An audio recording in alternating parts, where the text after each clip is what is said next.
Why don't I always feel free? Why don't I always feel free? Why don't I? Yeah, the I that asks that question is never going to be free. It doesn't know what freedom is.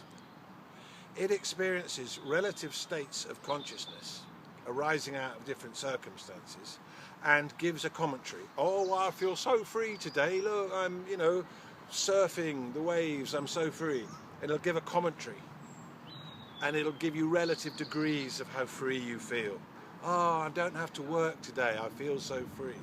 Or even in meditative experiences, you're sitting there and it's going, wow, you're really free. All the time, you're taking your reference from this internal dialogue, from this commentary. And that is why we suffer.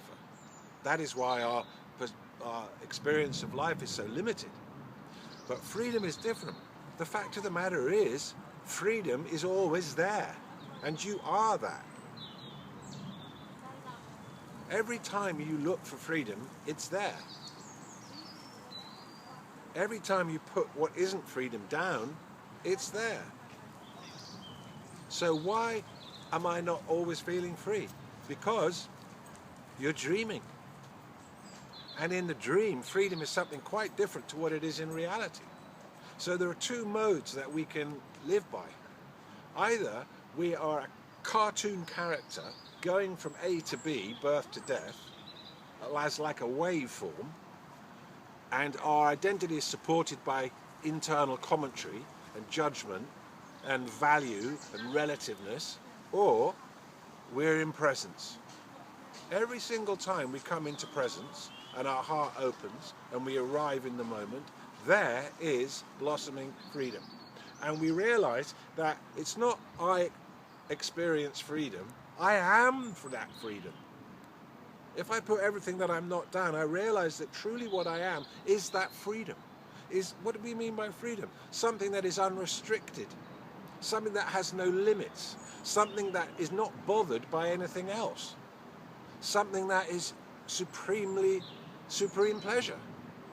So the one that asks the question is always asking questions like that. Why isn't it like this? Why can't I be like that? Why is this like that? Why is it? And it's filled with complaint. It thrives off complaint. And basically, that at some point we've got to get to the place where we feel like, you know what? I am so done with spending my time listening to that internal dialogue. There comes a point where the dawn finally comes and you recognize that that thinking is only relevant when you are consciously using that capacity that you have in consciousness to think. When you're unconscious, a dream character flowing along, it just produces thoughts spontaneously out of who you're being, and you don't even realize it.